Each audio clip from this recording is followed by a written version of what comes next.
you brought up Haney, the bully, Debo. Haney. Debo, the bully. Who's the bully? Who's the bully? Debo Dev, the bully who dropped Brian Norman. Debo. Debo. That's what they call him over here. I call him Puss Puss. I don't know what about no Debo. What I like about Ryan is he is what he is. He's entertaining. He brings chaos. He brings unprofessionalism. He brings entertainment because of those reasons. Haney boring, Shakur boring. When did you start boxing? 17. 17 years old. You're cooked. You're a boxer, I'm a fighter. Come in and fight me, and I'm going to box your head off. You do that, and I'll come there and take your head off. Conor Benn would beat out of Shakur. And what I say is very consistent. He was the one talking, he wants a rehydration clause. Yeah, well, he can, you know what, I'm going to keep it PG today, but he can go himself. Yeah. And if he wants a rehydration clause, pay me 20 million, I might consider it. Yeah. 20 million, that's the number. But I'll happily give him a beating for free. What Conor Benn said next on Live was so reckless and disrespectful that it instantly dragged Shakur Stevenson and Devin Haney into a full-blown boxing controversy. Conor Benn isn't just talking trash anymore, he's pushing things to a personal level. As negotiations heat up for a potential fight with Shakur Stevenson, Benn has publicly humiliated both Shakur and Devin Haney, calling them boring while openly favoring Ryan Garcia. His words have ignited fans worldwide, with Benn promising pain and violence whenever they finally meet in the ring. But yeah, in all them names, listen, all them names can get it. There's nothing personal between me and any of them. You know, ultimately, you know, they think they beat me, I think I beat them. I'm not entertained by any of them. I like Ryan. I think he's, well, I don't like Ryan. No, I don't like him. Don't know why I said that. I don't even know where I was going with that. Do you know what I like about Ryan? Is he is what he is. He's entertaining. He brings chaos. He brings unprofessionalism. He brings entertainment because of those reasons. Haney boring, Shakur boring. Rolly, I like Rolly. He's again, he's in a league of his own. He's separate from the rest of all of them. He's just something else. While the boxing world continues to praise Shakur Stevenson and Devin Haney as elite fighters, with talks of them possibly reaching pound-for-pound king status, Conor Benn has dismissed the hype entirely. He's mocked not only their personalities, but also their fighting styles, calling them runners. With future bouts against Rolly Romero and Ryan Garcia on the horizon, Benn makes one thing clear: he's not here to play, and believes he could bully fighters like Shakur inside the ring. But listen, you brought up Haney, the bully, Debo. Haney. Debo, the bully. Who's the bully? Who's the bully? Debo Dev, the bully who dropped Brian Norman. Debo. That's what they call him over here. I call him Puss Puss. I don't know what about no Debo. Debo who? He ain't no bully.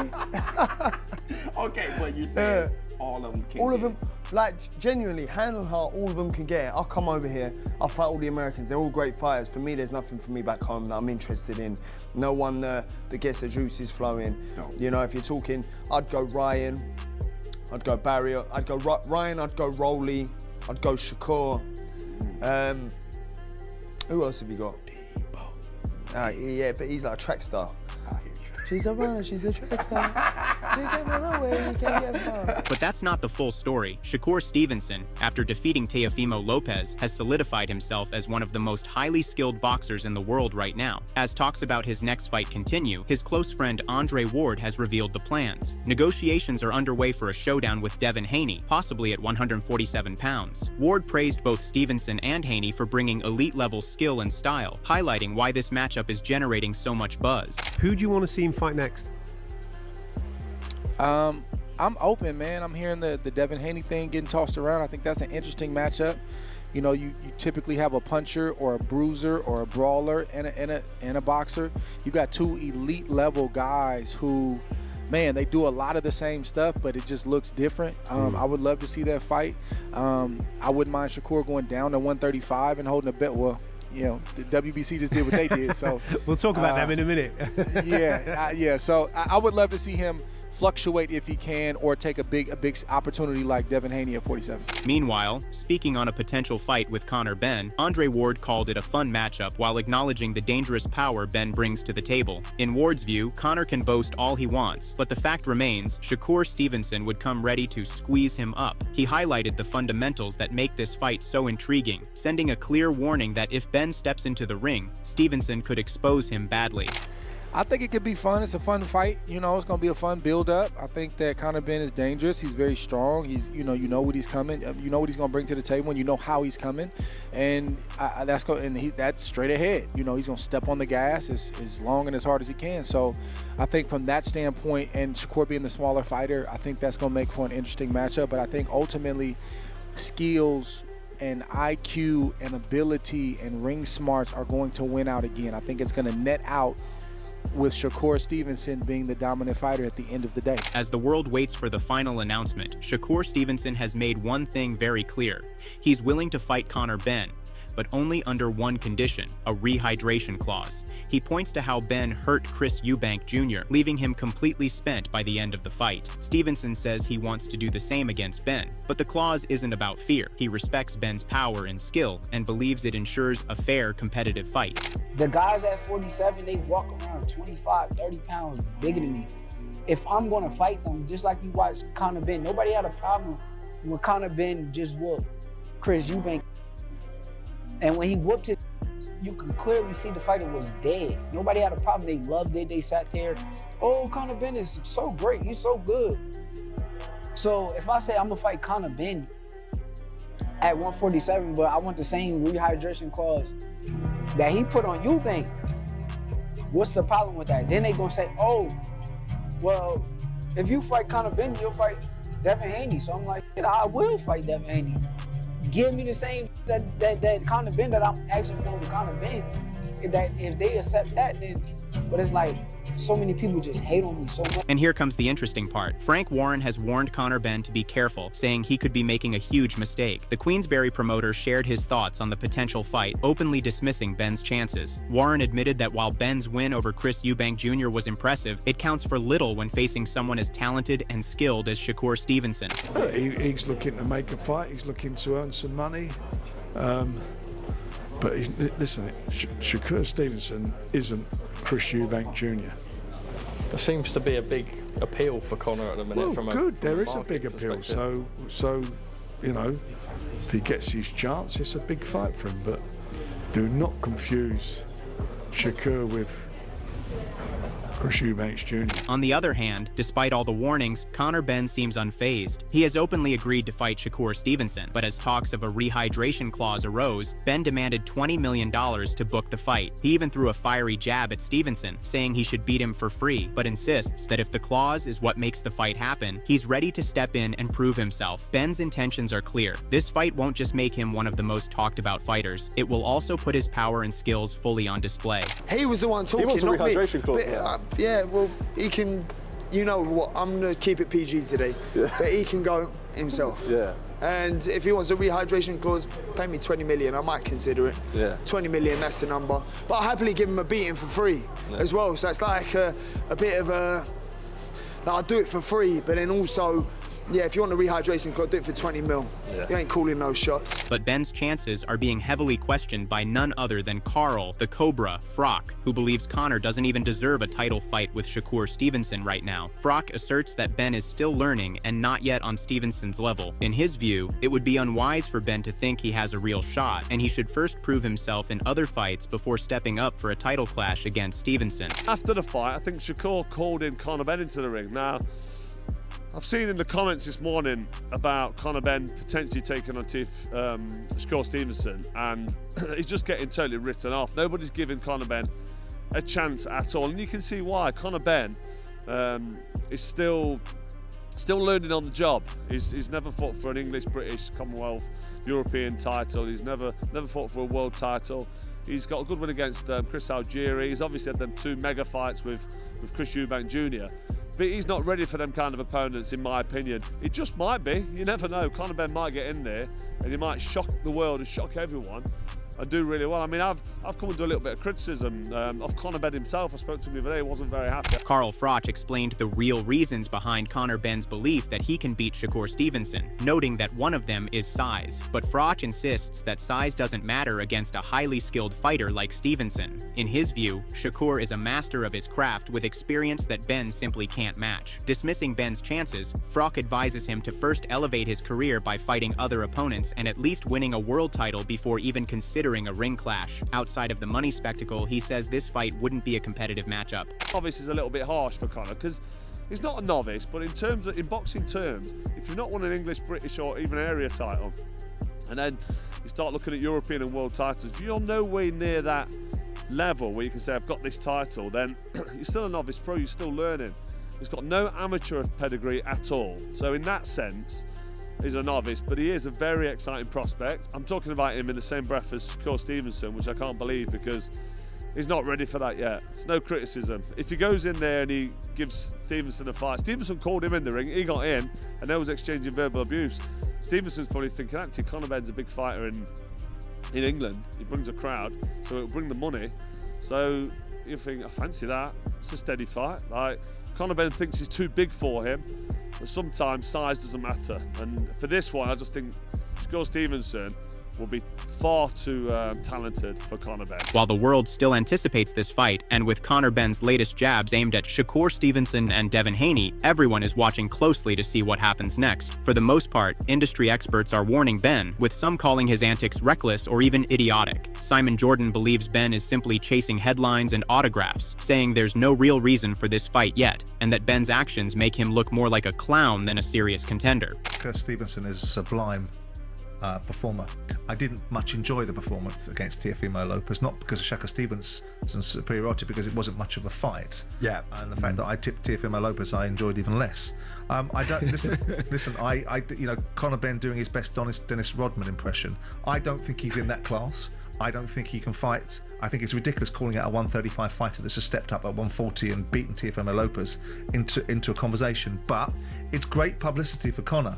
I'd like to see Conor get in the ring and fight people like Lewis Crocker, or get in the ring and fight people like Josh Kelly, rather than autograph hunting. But listen, this is the currency he's got right now. While Shakur Stevenson has proposed a rehydration clause as a condition to fight, Johnny Nelson believes Conor Benn would never agree to it. In his view, Stevenson, being the technically superior boxer, has all the tools to outbox Benn, but Benn's aggressive style would make the clause harmful to him. Nelson adds that the fight would depend heavily on weight differences, and if it happens, only the conditions would decide how it plays out. Well, we kind of said no. Yeah. Because he knows how it affected Chris. Yeah. So you can see Shakur trying to corner him into making the same mistake. And Conor said, no, you call me out. So if you want to fight me, come. Otherwise, shut your mouth. And so because Shakur's an unbelievable technician, and I'm quite sure when it comes to boxing, technical boxing, he'll outbox Conor. Conor's a strong, aggressive fighter. So why on earth would Conor put himself in a position of possibly getting outboxed, outfoxed, outmoved, and being dehydrated against a guy that is thinking, you call me out. If you want the fight and you know there's money in the fight, you step up. You know where I am. How would you see that going? Depends on what weight is. Depends on what the conditions are.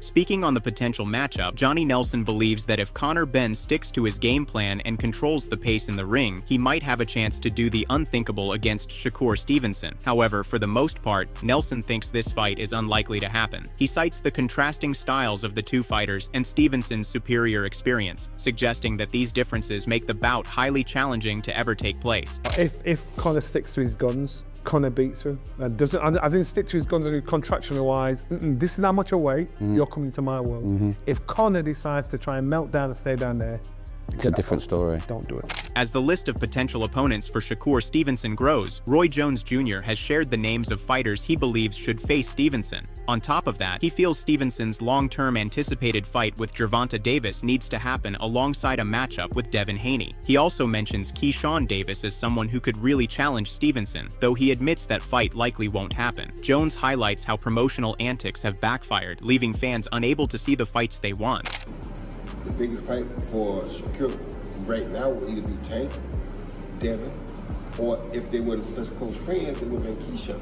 But they're too close to friends to fight now, so it's like, boxing never gonna get that fight. Right. But that's the fight. That's a fight we would have wanted to be able to see. But nowadays, everybody, and it's like that because of social media. So many people are like cooler now that it's like it's not like it was.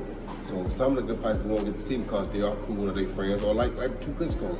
They were brothers. We never were gonna get to see them fight each other because they were brothers. So it's like, sometimes we don't get the better fights because of things like that. But Shakur versus anybody is gonna be a good fight because Shakur is so disciplined and is so good. So him with any of the top names is gonna be a good fight. You don't need to fight Keyshawn. You got so many other people you can fight with the Tank Davises of the world, with the Devin Haneys of the world. So it's a lot of fights out there to be fought. While Gervonta Davis continues making headlines for controversies outside the ring, Roy Jones Jr. believes that if the long-awaited showdown with Shakur Stevenson ever happens, Stevenson would come out on top. Jones highlights Shakur's discipline and growth, particularly after his win over Teofimo Lopez, but concedes that Tank's power could still pose a real threat in the ring. He wins it because of his discipline. Because he showed against Teofimo that he can stay very disciplined all night. And he's the type of guy, he don't really do a lot of crazy stuff in his life normally. So it's like discipline is a thing that is not only exercised inside the ring, it's exercised also outside the ring. And as we see, sometimes Gervonta has problems with discipline, but we have never seen Shakur have problems with discipline. We've seen him be more disciplined at the right time than we've seen him not have discipline. So with the fight being like it is right now, I would lean towards Shakur because of his discipline, but don't get it twisted. If somebody could beat him, Tank Davis will be that person. Discussing the potential matchup, Roy Jones Jr. emphasizes just how dangerous Gervonta Davis can be at his peak. He notes that if Tank stays focused, disciplined, and keeps offering distractions under control, he poses a serious threat to any opponent. While many favor Tank because of his raw power, Roy still leans toward Shakur Stevenson, but cautions that an unexpected move from Davis could completely change the fight's dynamics. Of his intentions. When Tank is disciplined and got his mind on right, Tank's a problem for anybody. Tank can fight better than most people think he can. It's just that sometimes his outside antics get the better of him and it make people think less of him, but don't underestimate Tank Davis. If Tank is motivated and ready to fight, Tank is a problem for anybody. With Shakur Stevenson planning to drop to 135 pounds and chase top-tier opponents, Tim Bradley sees O'Shaquie Foster as the only fighter capable of truly challenging him. Bradley points out that a clash with Gervonta Davis seems unlikely, making this a pure skill-based contest. In his view, Foster is the standout choice, highlighting his talent and insisting he deserves recognition among the pound-for-pound elite. O'Shaquie Foster, yes. Shakur goes down and fight that man right there. Because I'm saying Tank ain't gonna fight him if he goes down to 35. Like, when you a fighter and you fight at a certain level, right? You get a certain amount of money, like you trying to be like, all right, I'm trying to either meet that and get a little bit more money, or, I'm trying to surpass that. I'm trying to challenge somebody even better than that. That was easy. So, O'Shaquie Foster, as far as notoriety, he's not bigger than Tio. But I'm telling y'all, as far as skill, and I believe O'Shaquie should be on a pound-for-pound list. Meanwhile, the debate over Conor Benn versus Shakur Stevenson continues to heat up. Malik Scott supports Benn, claiming that if he performs like he did against Chris Eubank Jr., he could give Stevenson serious trouble. Scott adds that a disciplined, well-conditioned Benn might even prove more dangerous than Teofimo Lopez. On the other hand, LaShawn Shady McCoy disagrees, insisting that while Benn has talent, he wouldn't present a significant threat to Shakur Stevenson. I like Conor Benn. He ain't doing nothing with Shakur. He's in the moment. No, I'm not. But all I'm saying is, let me get my point real quick. Conor just fought Eubank Jr., right? And remember what I said. I said, with that style he fought, it doesn't matter who he fight, he would give them trouble. Just because Shakur just looked like the world's greatest the other night, I give him credit. I still remain on my statement that I said about Conor. If he fight discipline with no emotions and stick to a game plan and use his feint, he's very rough and evil on the inside. He's going to push that gas a little bit more than Tio did against. Like Cepeda did because he was busier? Well, you could say that. I think Conor is actually better than Cepeda. As the boxing world eagerly awaits the potential matchup, excitement soared when Derek Chisora revealed that Conor Benn targeting Shakur Stevenson is a huge mistake. While praising Benn Ben as a good friend, Chisora emphasized Stevenson's dominance. In his view, if the fight takes place, Shakur would thoroughly outclass Ben. Comparing them skill for skill, he described Stevenson as ruthless and made it clear that Ben wouldn't stand a chance, predicting a one-sided display of superiority in the ring. Hey, Shakur Stevenson. I love Conor. Conor's my brother, but it's a whitewash. He's the best. And it's a whitewash because yes, Conor's got pressure and all this, but if your legs are not in the right space with a southpaw, you're gonna get fucked up. You're gonna get beat. You know. No, I would love that fight to happen. You know, I would love it to happen. Shakur needs to come to London, fight Conor. It's a good fight. Huge, good fight. One thing's for sure, Conor Benn isn't holding back, and the boxing world is buzzing with every jab, insult, and challenge he throws. Whether you think he can back it up or see Shakur Stevenson as untouchable, this drama is just heating up. The real question now, will this rivalry ever hit the ring, or is it all talk? Drop your thoughts in the comments, and don't miss the next update. This fight could change everything.